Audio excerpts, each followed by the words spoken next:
Diz a lenda que a máfia nasceu de uma revolução. Nos anos de 1800, um grupo muito unido de proprietários de terras ofereceu proteção à população local contra o opressivo domínio espanhol. Mas a máfia logo descobriu que proteção é uma forma fácil de ganhar dinheiro. Quando o rei da Espanha partiu, a máfia voltou-se para o crime. No começo do século XX, os Estados Unidos abriram seus portos para os pobres, fracos e famintos. Escondida entre os milhões que buscavam uma vida melhor no novo mundo estava a máfia. Agora, ela é uma tribo secreta com seus próprios códigos e rituais. Seus membros são unidos e reservados. Eles falam em voz baixa sobre La Cosa Nostra, a coisa nossa. É por isso que o primeiro mandamento estabelece quem pode e quem não pode pertencer a ela. As pessoas que não podem fazer parte da Cosa Nostra são qualquer um que tenha um parente próximo na polícia, qualquer um que se porte mal e não respeite valores morais. É preciso ser convidado para entrar na máfia. Estranhos não são bem-vindos. É sempre melhor ser convidado para esta vida por alguém que já esteja dentro dela. E geralmente é um parente de sangue. É melhor que seja um parente de sangue, porque a procedência é boa e conhecem suas raízes, podem investigar suas origens. O compromisso exigido é total. Quando alguém entra para a máfia, é como se nascesse de novo nesta vida. E tudo recomeça a partir deste ponto. Então, ao fazer o juramento, não há mais volta.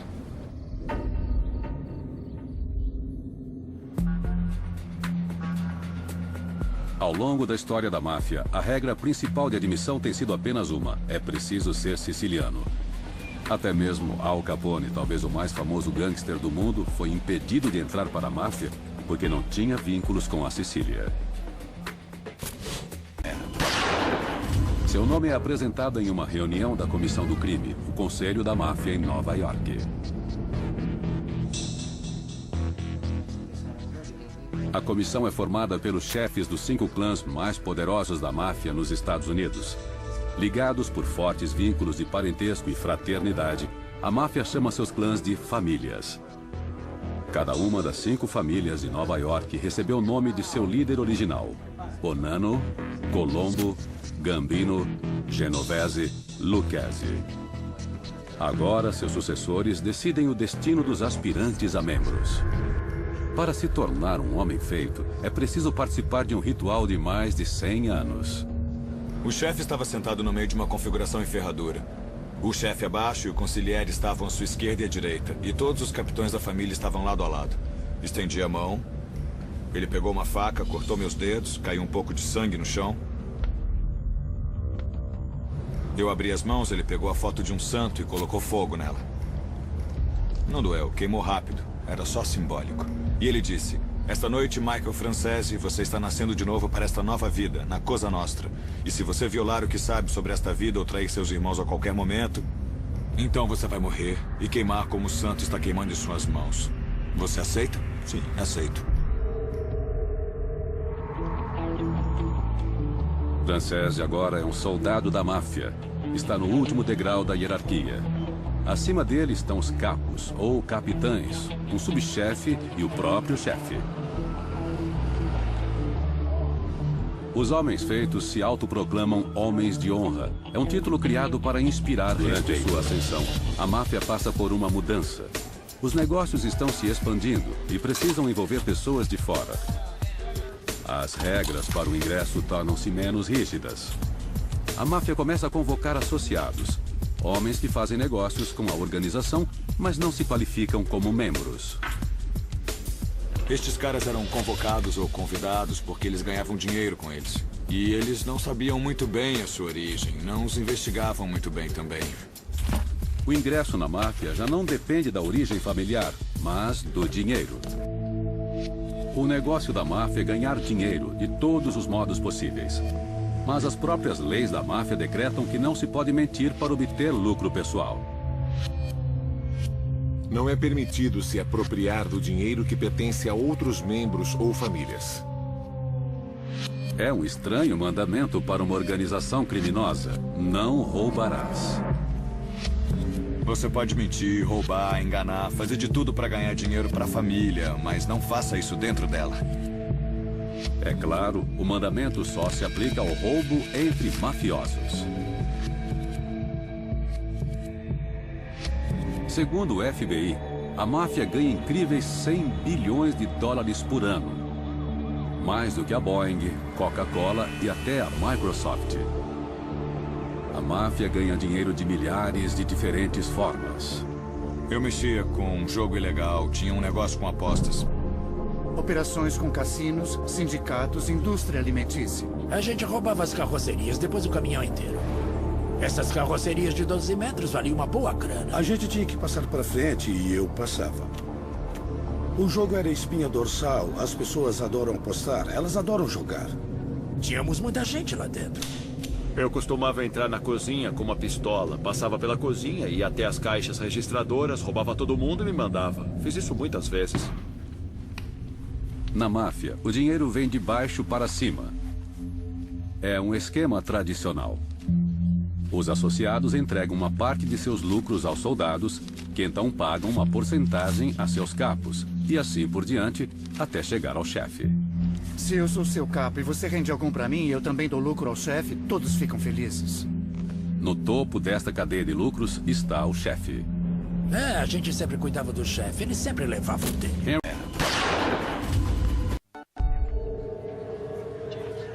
Até agora, a única forma de sair da máfia era dentro de um caixão. Mas, nos anos 90, para não cumprir penas pesadas por seus crimes, muitos gangsters começaram a sair da Cosa Nostra direto para os braços do FBI. A parte principal do acordo é que eles tinham que garantir a minha vida. Foi um acordo muito bom.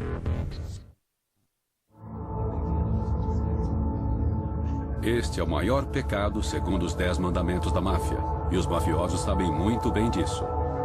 Não importa o que você faça, jamais se envolva com a polícia. Mesmo quando éramos crianças, a gente não entregava os outros. As coisas eram assim, sabe? A gente não contava para as nossas tias o que o nosso primo tinha feito, mesmo se fosse sério.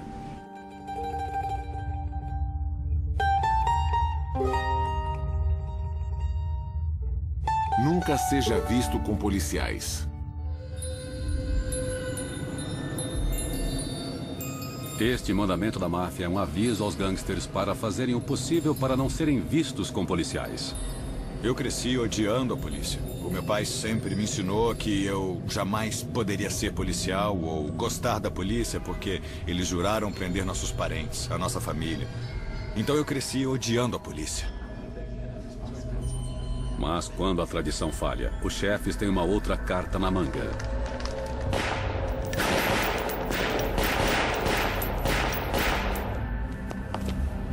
O medo. Talvez por ter se desviado dos mandamentos que já a governaram, a máfia nos Estados Unidos está em declínio. Em vez de honra, lealdade e respeito, resta apenas a ganância. Todos esses caras só querem saber de ganhar dinheiro. Eles já não estão interessados em todo aquele respeito. A máfia havia perdido o contato com suas origens. Todas as regras foram pro lixo. Nos anos de 1990, a nova geração de mafiosos já não é leal aos ideais da máfia. Para eles, os 10 mandamentos não significam nada. Se você falar com metade dos caras que estão por aí e mostrar aquela lista, eles não vão saber do que se trata. A era de ouro da máfia chega ao fim. Quando penso nos anos 40 e 50, essas regras eram usadas e aplicadas. A lealdade e a honra eram parte disso. Para esta geração que chegou ao final do século XX e começo do século XXI, nenhuma delas vale mais. Elas não fazem parte da realidade deles. Eles só querem ganhar dinheiro. Não querem fazer parte de uma sociedade secreta ou uma sociedade respeitável. Ser homens de honra é uma frase que ainda falam, mas ela não significa mais nada. Mesmo em decadência, a máfia não perdoa nem esquece. Eu não subestimo esses caras. E eu sei que se eles realmente quisessem, eu podia me dar mal.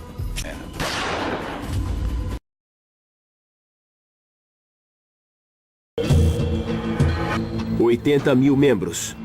A Yakuza é o maior sindicato do crime no mundo. Dizem que não existe campo de negócios que a Yakuza não esteja envolvida no Japão.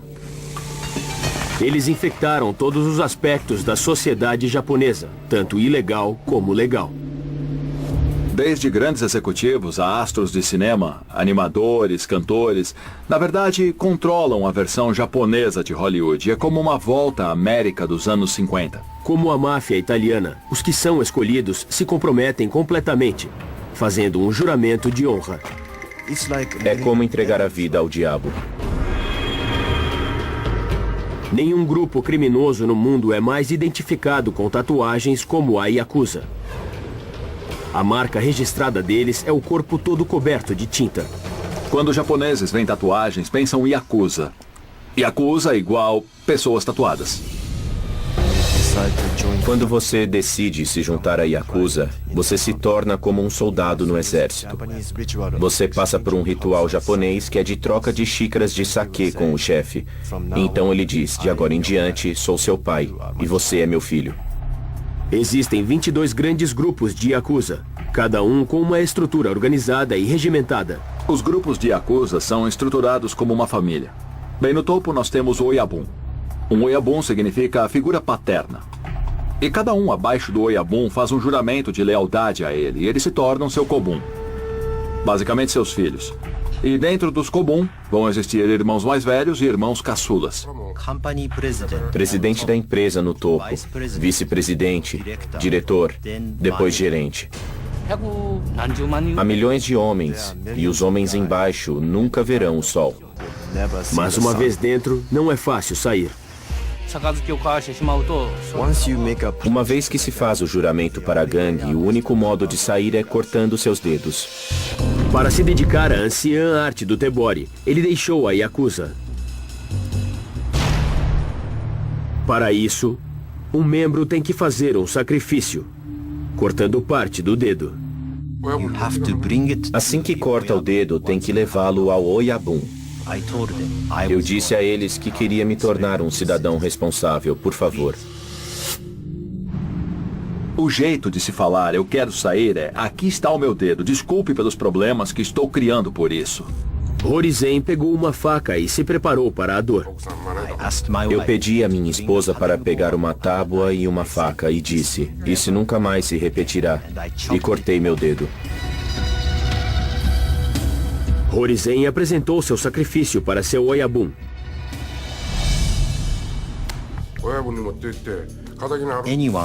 Qualquer um pode cortar o dedo. É apenas uma dor física. Mas as pessoas que realmente sentiram dor foram minha esposa e meus filhos. Assim que eu percebi quanto eu os fiz sofrer, não havia como eu continuar sendo da Yakuza. Cadas revelam os segredos dessa violenta organização criminal familiar. Yakuza literalmente significa perdedor ou perdendo a mão. O nome da gangue vem da pior mão no jogo de cartas japonês Hanafuda. 8, 9 e 3. Ou Yakuza. Os vestígios da ordem da Yakuza remetem aos Machiyoku, do século 17, ou servos da cidade, que protegiam seus vilarejos das forças invasoras. Esta imagem, estilo Robin Hood, ainda tem apelo com os japoneses. A Yakuza gosta de dizer sobre eles mesmos que eles são Ninkyu Dantai, um grupo cavalheiresco. E a frase que usam geralmente é: combatemos os fortes e ajudamos os fracos. A Yakuza era feita de dois grupos: Tekiya, ou mercadores de rua, e Bakuto, apostadores. Quando falamos da Yakuza moderna, na realidade estamos falando sobre os Bakutos, apostadores. E por apostarem há muito, saíram ramificações, fazendo extorsões, corporações que exploram e chantagem. A Yakuza moderna começou depois da Segunda Guerra Mundial como negociantes do mercado negro.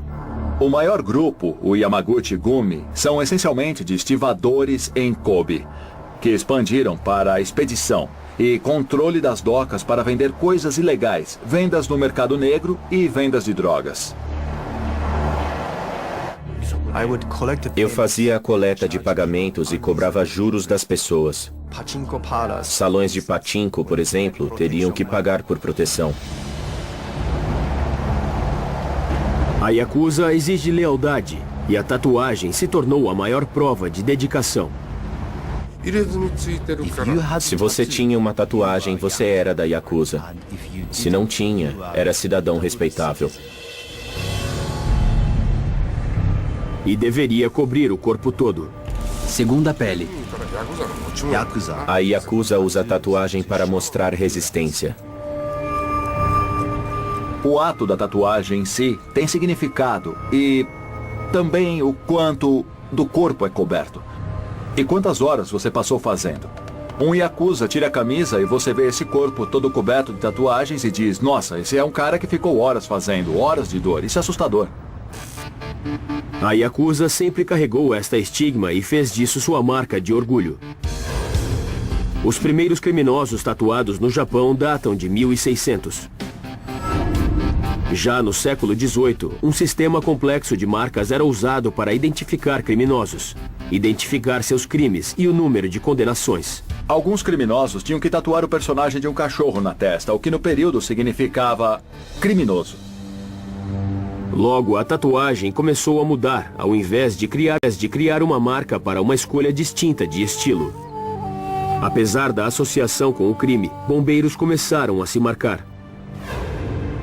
Eles acreditavam que tatuando um dragão ficariam protegidos do fogo. Mas os criminosos continuavam se tatuando.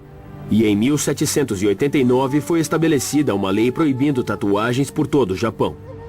A arte só se tornou legal novamente em 1948, quando o general MacArthur liberou leis japonesas depois da vitória dos aliados. Era muito comum ver soldados com algum tipo de tatuagem. Então realmente se tornou parte da cultura depois da Segunda Guerra Mundial. A Yakuza também está mudando.